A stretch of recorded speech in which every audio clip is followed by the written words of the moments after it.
Where did you think they were going to? A Mariners game? They're Oh going no, to that's the when I local saw it. I museum. was like, when it said access to parent supported field trips, my literally I interpreted that as we're writing the IEP that sometimes the parents are going to just come in and take the kid out and they're going to go on a little field trip for themselves. And Oh, so wow. Okay. because I know.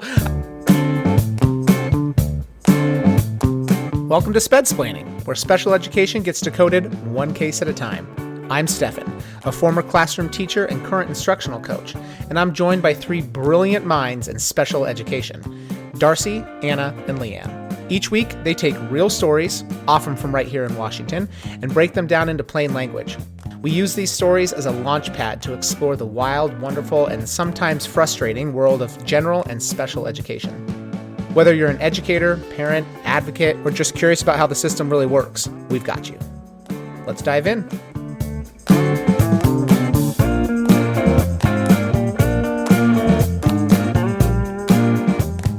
I think mine is an easy one, but I picked it because it has to do with HIB and FERPA. Acronym City. FERPA, I know. Okay. Oh no, FERPA I've heard of. Oh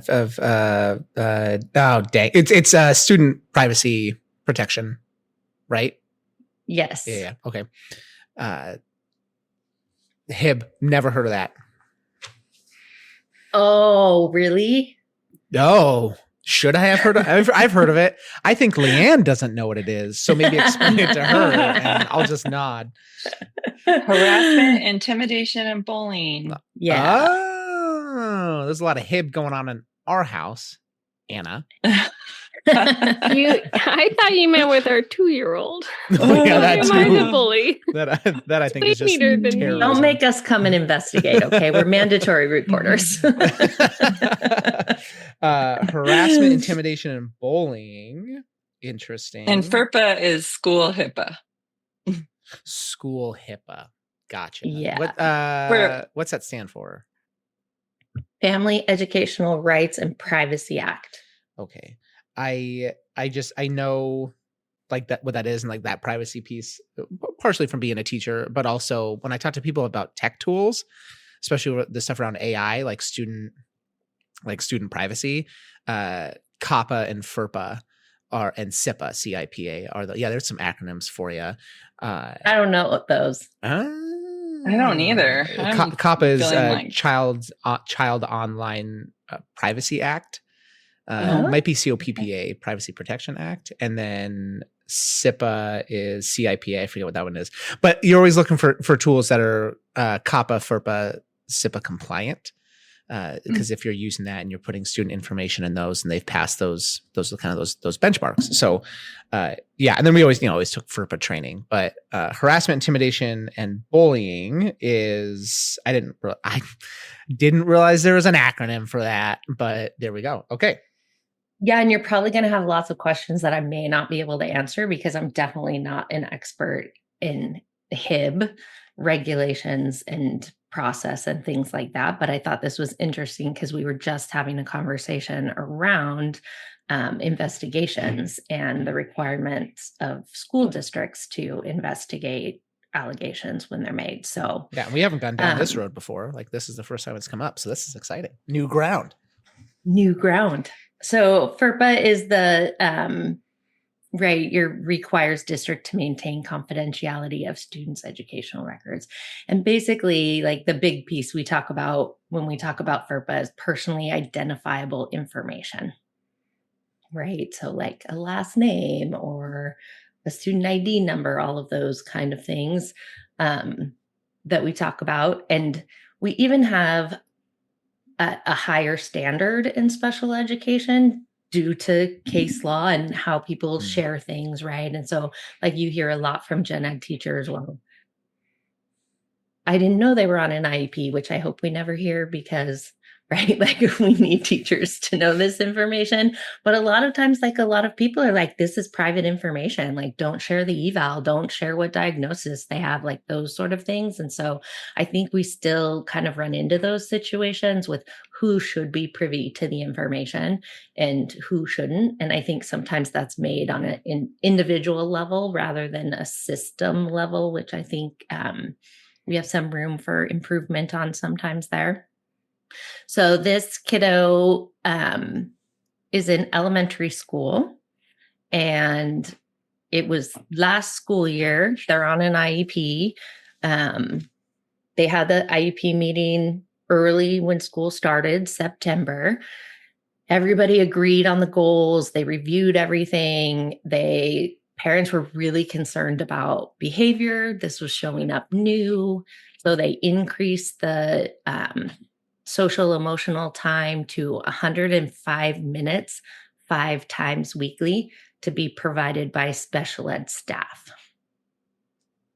That's so, you said social emotional time for Yep. almost 2 hours? Yep. I mean, day? I don't think people A day. think about what that would actually look like if it was specially designed for 105 minutes daily. It's not probably specially designed. And in the SPED setting, or just with the SPED teacher? In a special ed setting With a special ed teacher. Okay. with a special ed teacher. That's a lot of specials. We got specially designed instruction in special ed with the special ed teacher. I want to describe Anna's face because she's not feeling well. And so she's kind of, like been sort of stoic, and her eyebrows are up right now and her eyes are really wide. Like she looked like caffeine hit her. She's Without even coffee. I think a challenge that I see in social emotional skill instruction in special ed anyway is you're in an isolated setting, not with your same aged peers who are the people that have the age appropriate social emotional skills. So if you're already in small group, it can be fine because you can really get that direct instruction and practice and target things and have modeling and those types of things. But 105 minutes every single day is a lot. That is a lot. Give me. It also. Oh, go ahead. Well, on the IEP, if it was concurrent with other services, because sometimes you might be working on reading and math or whatever, and you're saying, I'm also working on social emotional because we have to have that in place for them to benefit from the reading and math we're instruction. Turn taking, and we're like doing those things embedded in our day. Mm-hmm. It doesn't specify whether it was concurrent, and it feels like they were trying to fix a behavior problem. They needed them out of the classroom. Because that's a really long time. And what kid can actually, if you're doing specially designed instruction, you're sitting like this intently, like rigorously. I don't know an elementary kid that can sit 105 and actually get that right benefit from it. I'm going to cause behavior problems by that is my red flag. Now we're talking. Can you give me some examples of what SDI, SEL, there we go, might look like? Like Anna, you said turn taking. What are some of the other things that they're working on with a kid this age for social emotional learning? Well, I can tell you what their goals were. Ooh. That'd be great. It was decreasing aggressive behavior and more appropriate responses. So appropriately. More appropriate responses. Yep. Okay. I don't like that. Those are very non-measurable terms. Is it? And we have a problem when we can't measure things. Well, to that end, more appropriate responses. Do we think that is he is giving appropriate, or this student is giving appropriate responses more times or more of the time, or is this the quality of his responses are more appropriate? I mean, like when I hear that, I am assuming that this kid is given a direction and tells teacher to F off or something like that. So we're saying like, let's not do that anymore. Let's say, okay, teacher, or whatever your like response is. And I would assume in the present levels that's described a little bit more, I'm hoping. So they said, for example, asking to take a break and appropriately refusing a task verbally. Oh, there you go, Anna. So I'm guessing Anna hit that right for the behaviors that they're seeing. I would, I guess, just still, those are very different things. To lump that into one goal is still doesn't sit great with me. I don't know that they're lumped into one goal. That's just that they listed the two things that they're working on.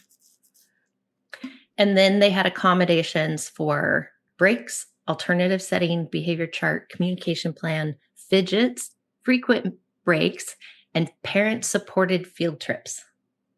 Oh. Oh, that's that one was my favorite. I've never seen that in an IEP. Well, you So better. I love that was your reaction. That we're getting our son on an IEP next year, just so I can have that accommodation in there. But what that's saying, go to Stefan, the Mariners is game. they are not allowed to go on a field trip unless parent takes off work and attends. Oh, and see, here I am thinking about going to play with the kid. Stefan's all like, right. what can I get out of this? All right, this all is right. like, it benefits someone. No matter what we're doing, unless parent is with us, this kid can't go. I like how you all knew exactly what that meant. And I'm over here thinking about vacation. What a clown. Okay. You can't be denied field trip or any other school sponsored events unless your parent goes. Like we couldn't do that to anyone else. So okay. I'm wondering how that got in the IEP, because sometimes parents might want that potentially, but you still wouldn't want to put that in the IEP.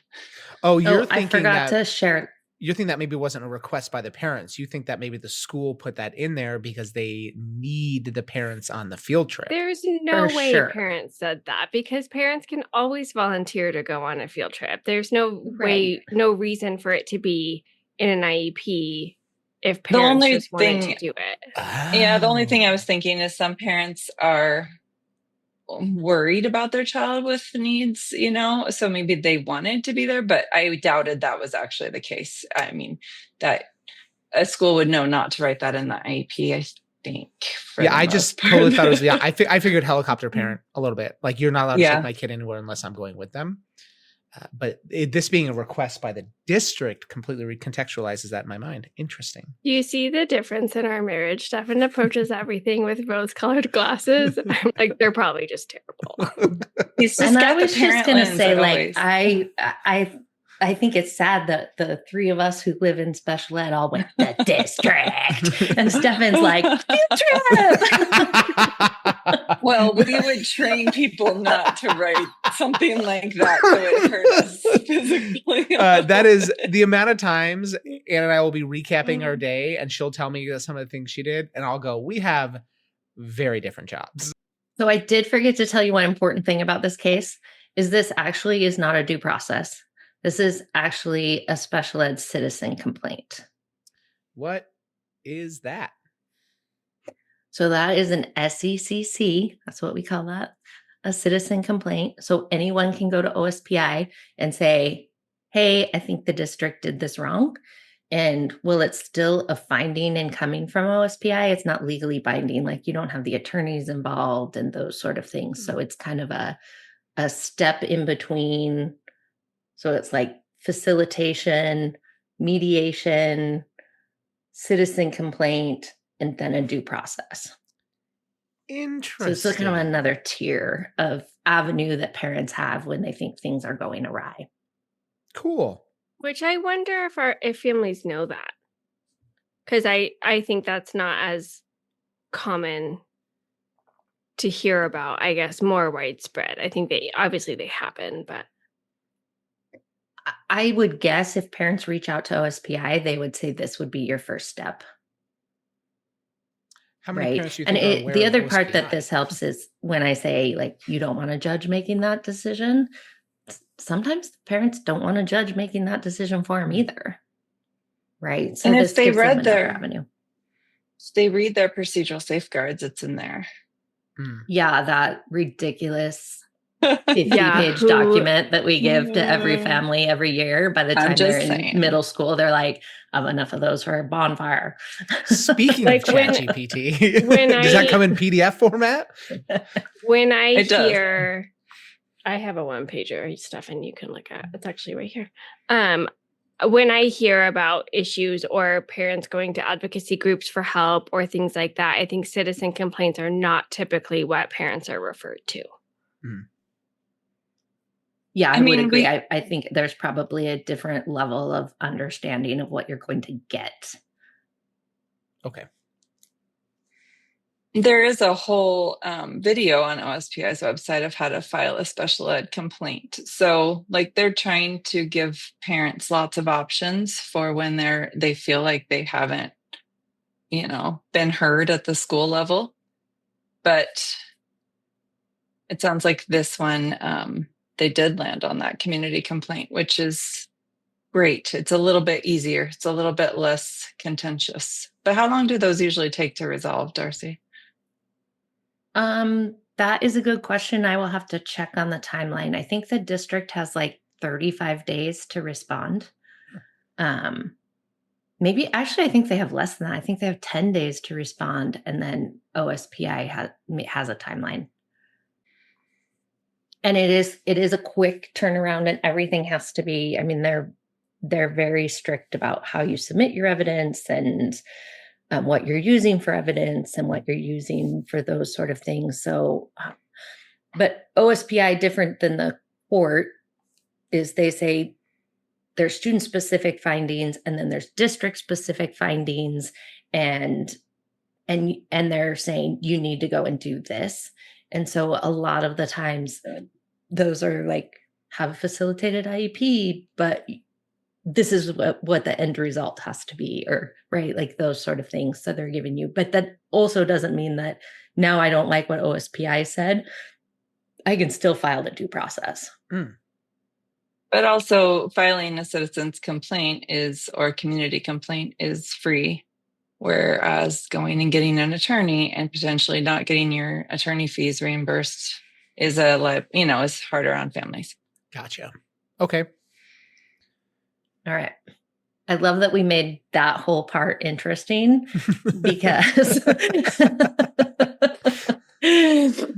then September, everything goes along fine. Apparently the parents are going to field trips with them. Off they go until April.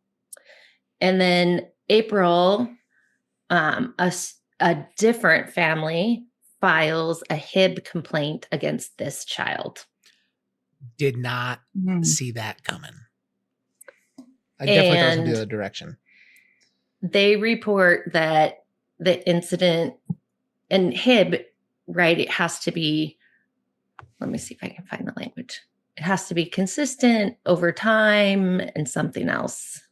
Unwanted attention, right? That might be harassment part of it, but not the whole part of it.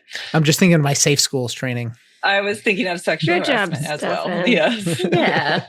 So they say this happened in the classroom, on the playground, in hallways, on PE fields, and in the lunchroom.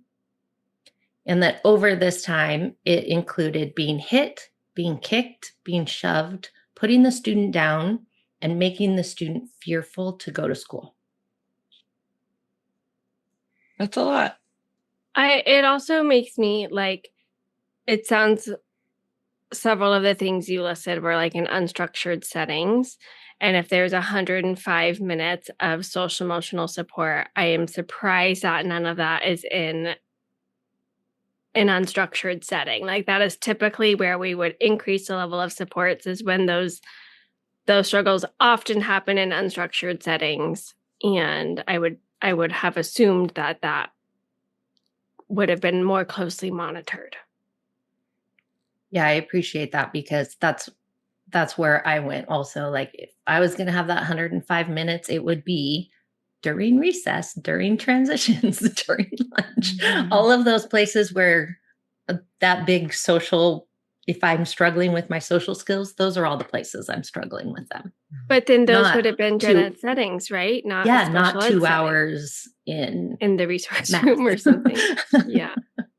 Right. And definitely not in the resource room. Typically, we don't see those behaviors because they don't have the There's so many opportunity for kids, that. Yeah. Mhm.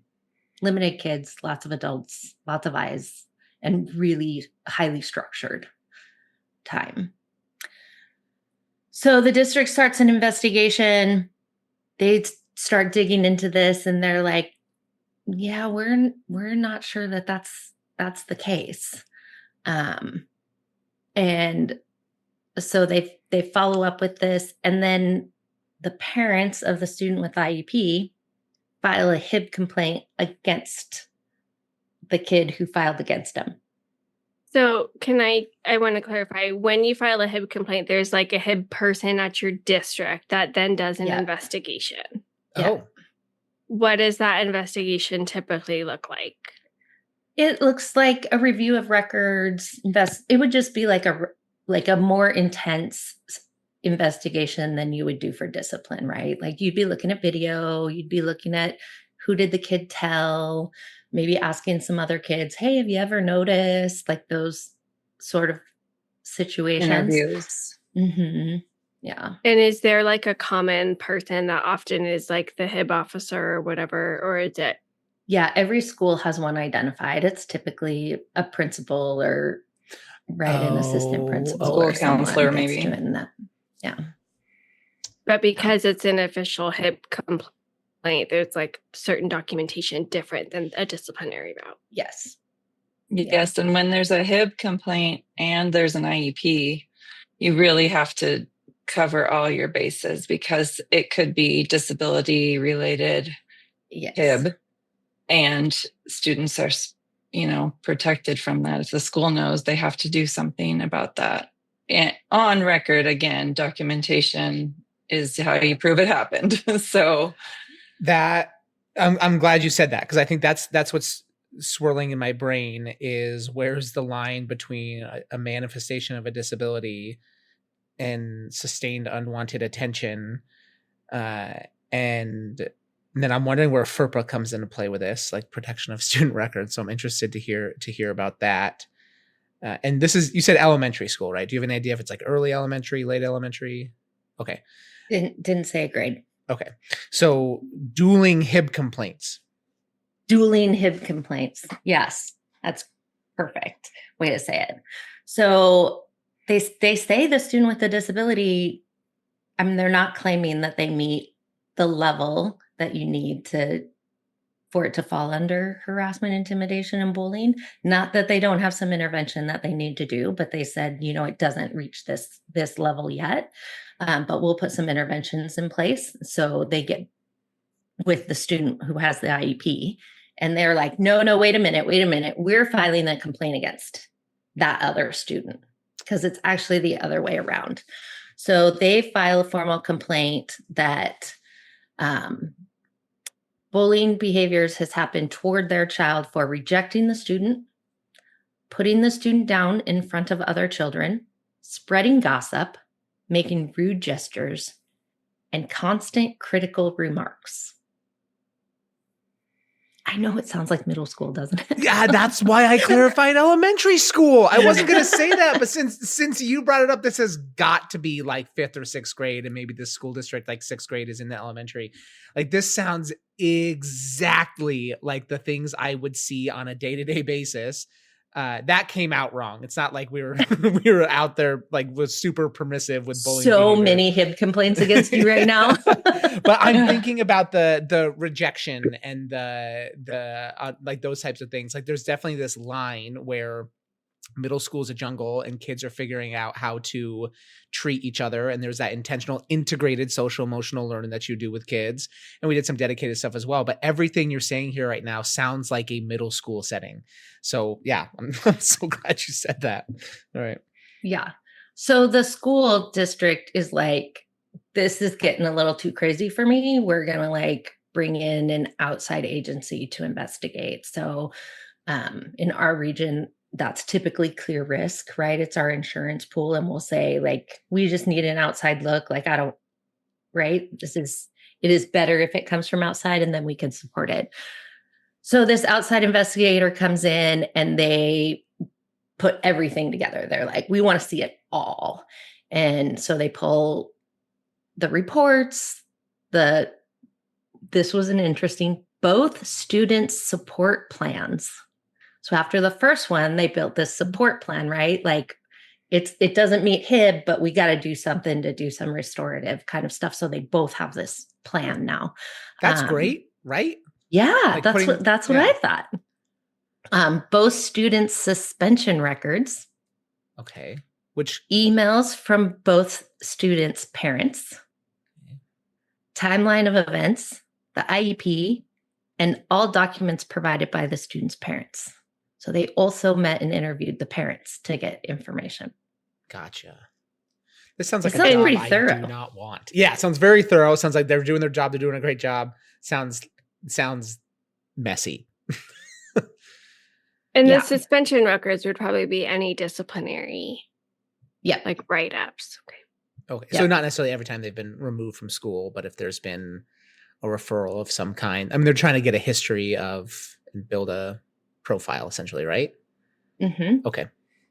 Yep.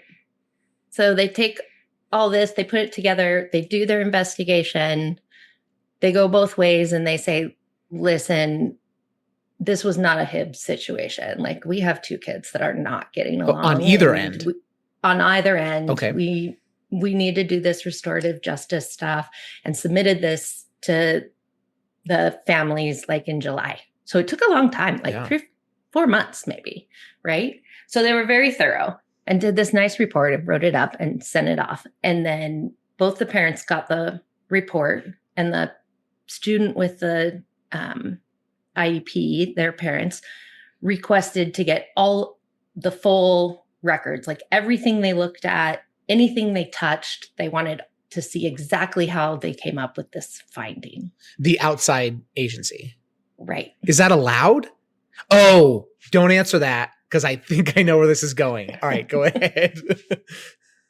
And so the district said, sure, but if we give it to you, we're going to give it to the other family. So they sent everything to both families. Can I guess the issue with that? Oh, no, sorry, Anna, go ahead. Can you give a family another child's disciplinary records? Or a copy of their IEP? Like, oh, you guys already figured it out. Whoops. Like, so they didn't redact things and nope, just give their report, because they probably wrote a report that they could have. Well, redacted. they got the report first. Okay.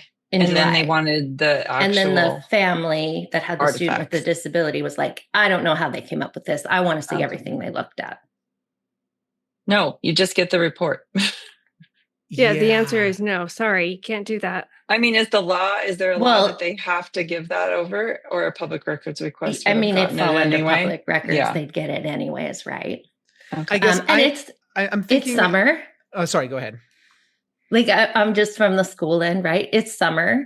I'm a principal. I'm sitting on a boat on the lake, something, right? And they want this, and you're like, sure, forward. And you feel like you're doing the right thing because you're giving everybody everything, right? It's right. Like, I mean, at first, that makes sense to me. I want all of these records. Okay, then in fairness, I'm giving it to the other, but potential easy slip of the mind. Don't ever just forward those. I'm also thinking from a parent's end, like if I'm on either end of this, if my son or daughter at school feels like they're being bullied or harassed, or like they're going to school and they're being made to feel uncomfortable. School should be a safe place for kids. They've got to learn things, and kids are going to be kids to each other, but there's that threshold and there's that line for sure. So if we've got two boys. So if my son is coming home and saying there's this kid who's picking on me, or, well, we kind of went through this at the beginning of the year. There was some kid, or getting smacked on the bus. Yeah. He would and our son doesn't tell us jack diddly squat. So it took us forever to realize that there's some kid who was like hitting him on the bus, and like hard, not just like joking around. And so then we went through the proper channels and they seemed to take care of it. School did an excellent job. If that hadn't resolved itself and it was this ongoing year-long issue, and we went through this entire process and they essentially just say, kids are being kids, it's my job as a parent to protect my kid. And so if I'm not happy with this ruling and I'm like, we're going to be doing some things at home, but I'm definitely going to be requesting to see, I guess I don't know if personally I would go through, but I can see where the family is coming from saying, I want to see everything because I want to make this judgment for myself. So that request, I guess, is not crazy outlandish to me. I mean, I could see emotions tied up in that with a parent. It's kind of their job. Yikes, though. But how would it change the outcome? They both got plans of support. The school has to continue to monitor the situation and prevent further bullying. So I think I would, I don't know if I would want to go backwards and talk about what's going to happen from here on out to make sure that both kids are safe and maybe separated. Yeah. And I'm just saying, I can see where their head's at. I can see like even if I'm not saying it was vindictive, but if it's out of like a sense of protection for your kid, I can see why you would want all that information because you feel so helpless as a parent sending your kid off to this place where you aren't there to protect them and you aren't there. And then you're hearing these reports, you have minimal information. You're right. It's not necessarily going to do any good to have all that information, but I can see why you would want it.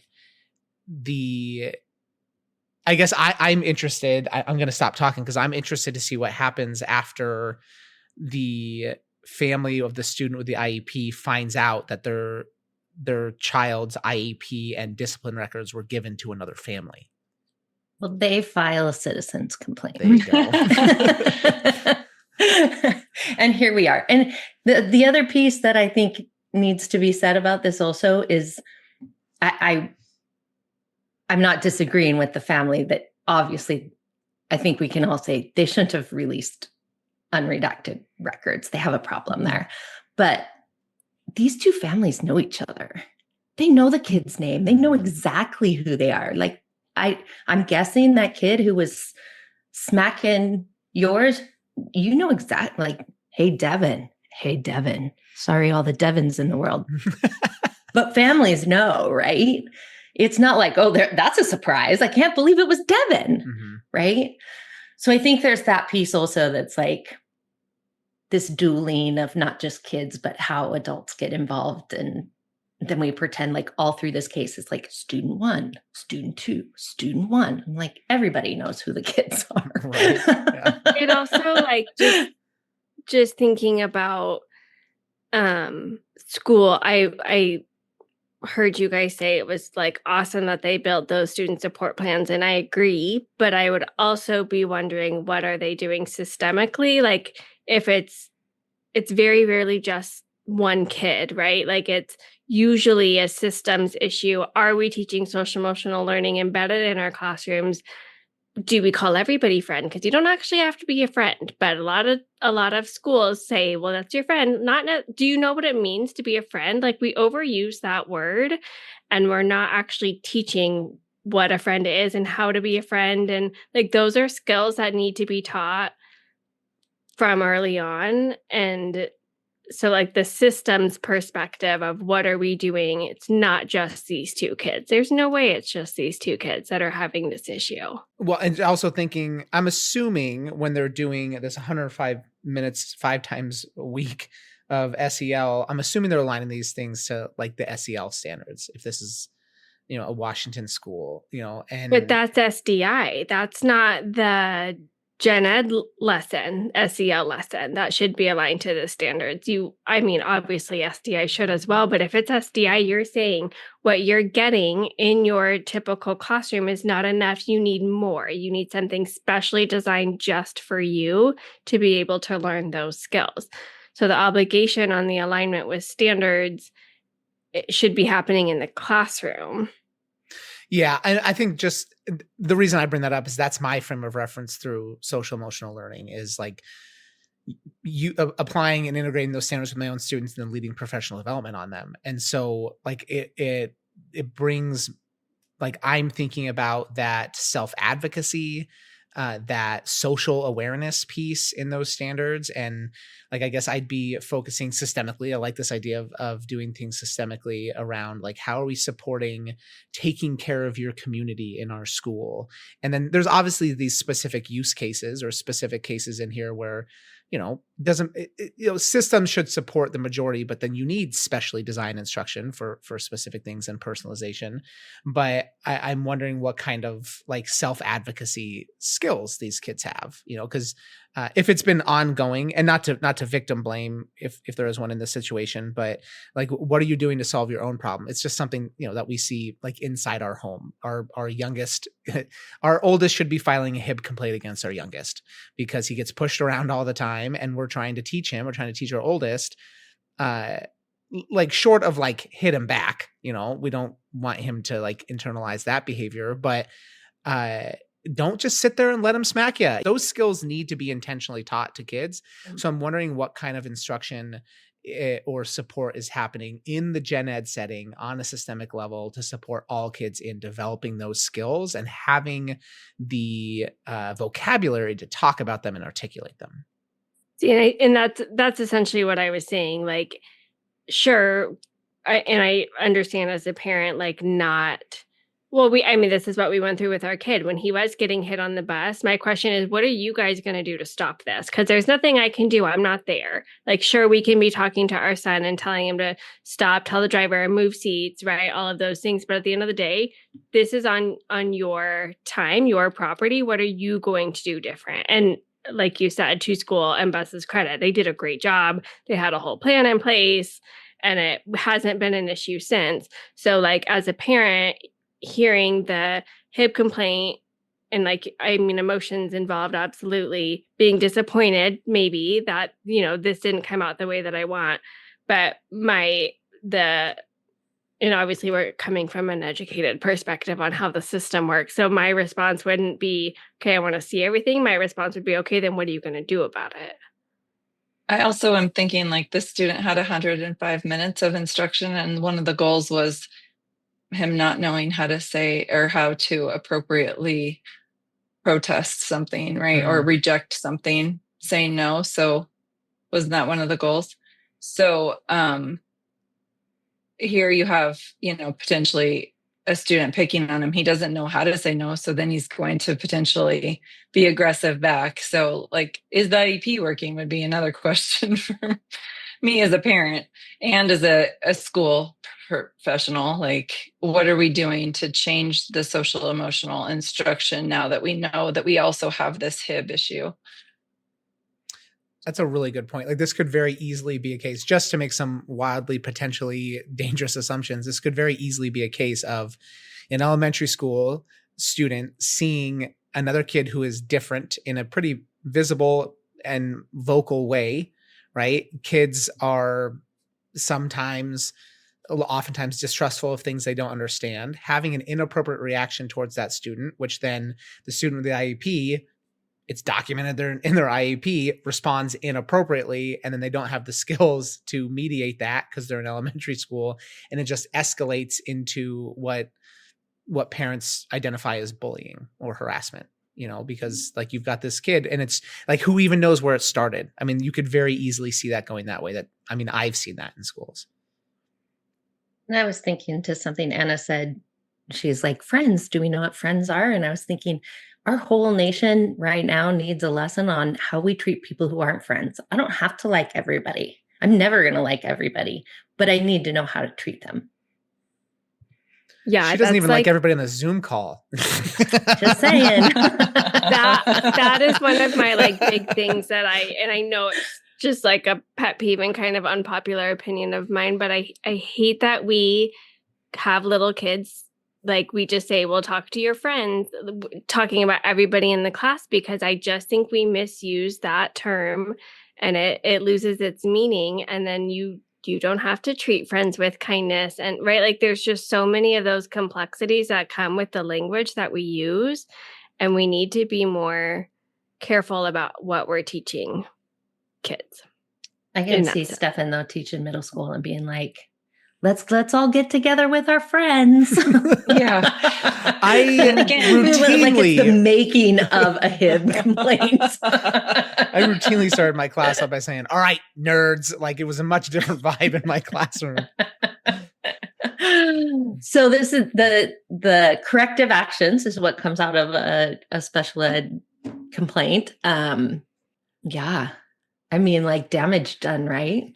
Yeah. But I guess I figured out not only why were the parents upset that they released it, which they should have been, but they used the student specific was the district had to send an email to both families and apologize, say that they disclosed confidential information that held personally identifiable information, and they had to stop disseminating the records to anyone. So what does that tell you? It means that they've it done was it happening before? in other places, like at other times. No, I think it means that the family that got the IEP kept giving it out. Oh, that makes Yeah, me you meant the really district sad. had to stop disseminating, but it No, was the family had to stop. Oh, Did it go on how do social you- media? How I do was you gonna even say, fix that? Yeah. Oh, that sucks. I am Yeah. surprised family stopped out a citizen complaint with that one, honestly.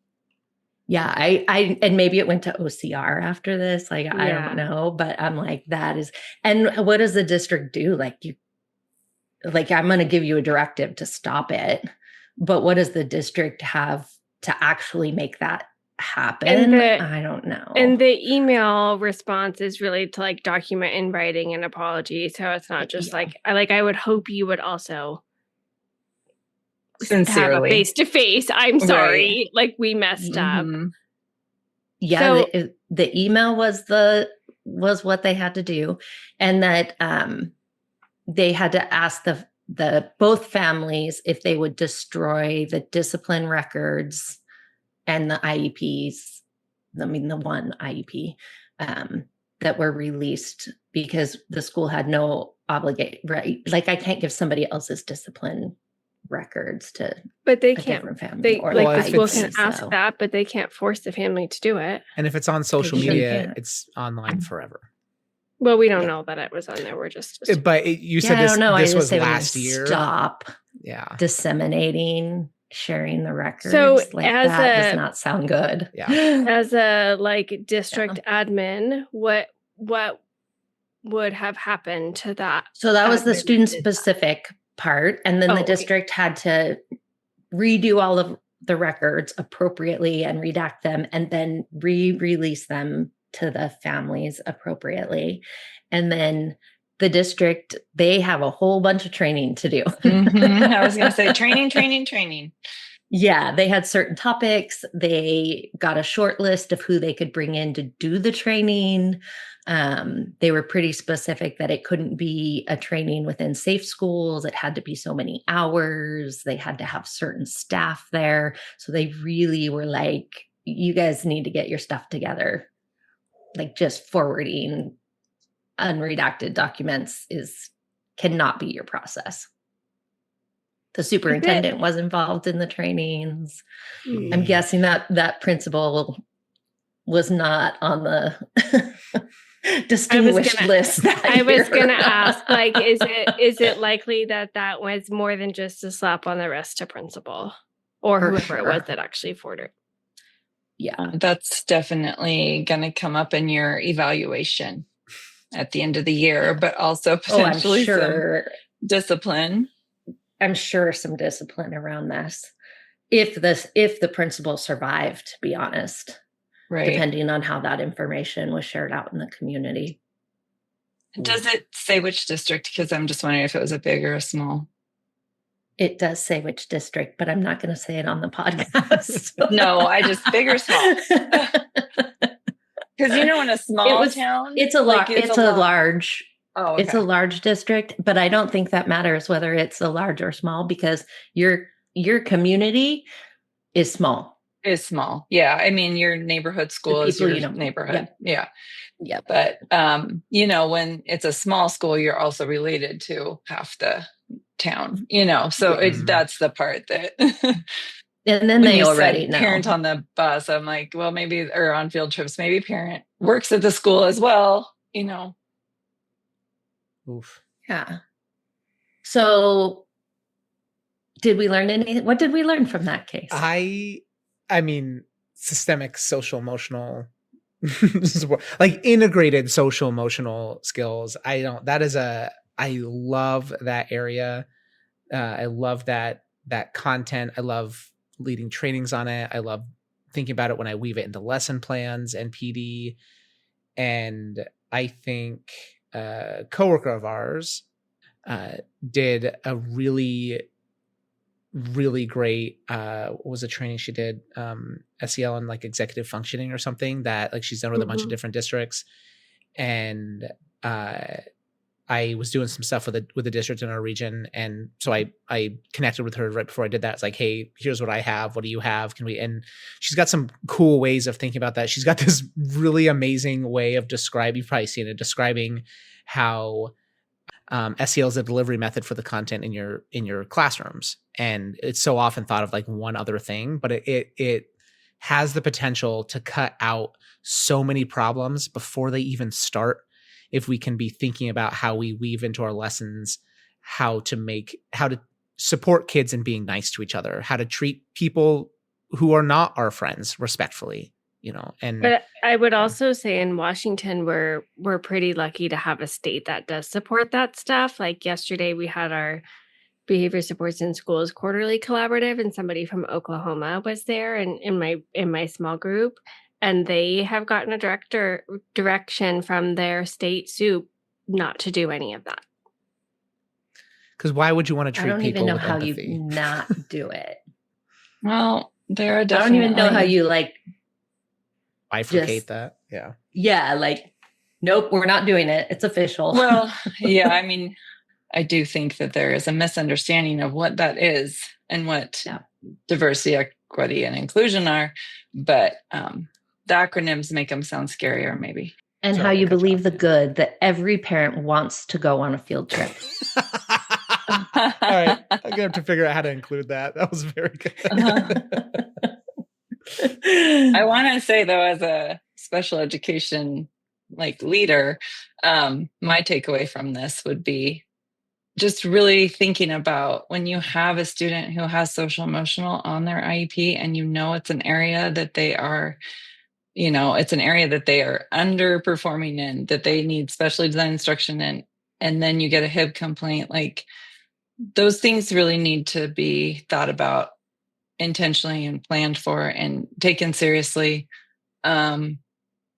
and really can give you some feedback on how well your instruction's working and how you need to change things. But I don't know what the follow-up there with the IEP was, but I would say they definitely have a problem with the IEP as well and the way they were delivering those services. Yeah, I had questions about the IEP from the get-go, which is where I think we got kind of stuck on at the beginning of this. What does that 2 hours look like? What's the intention in it? And I can also see some principal pressure from this, like community pressure, right? Like, this kid, he's already 2 hours. He does all these things. You're not kicking him out. How come he gets to stay? My kid got suspended, right? Like, you can kind of make that story up in this situation also. And then all the parents putting that pressure on the admin, and they just go, hey, we're just going to have someone else come in and decide. I'm a third party. You guys think I'm not doing my job or something, right? And don't put parent going to the field trip. That's just a side note that didn't even come up in the actual complaint, but I still want to. Not everyone is Stefan. Right. And they're not actually going. Where did you think they were going? To a Mariners game? They're going to that's the when I local saw museum. it. I was like, when it said access to parent supported field trips, my literally I interpreted that as, we're writing the IEP that sometimes the parents are going to just come in and take the kid out and they're going to go on a little field trip for themselves. And so, wow. Okay. Because I know I've got this thing in my head. I wish people could see. You're all just laughing at me, but like I've got this thing in my head. Like at some point, like I'm going to take the kids out of school early and we're going to go over to a Mariners game, like on opening day or something. It's not going to be the oldest because he doesn't care. That's just being a dad, Stefan. That's just skipping school. That's just skipping school. That's literally how I read it. And then when you guys started talking about then like full transparency, when you started talking about parent supported field trips, I was like, oh, they do. They want to go on the field trips. I genuinely thought that was parent initiated. So thanks for tuning in to Spedsplaining. If you've got questions or thoughts about today's episode, we'd love to hear from you. Head over to our links where you can drop in your questions, join the conversation, and connect with us. Don't forget to subscribe, leave a review, and share this episode if you found it helpful. Until next time, stay curious, and Stefan will keep Spedsplaining.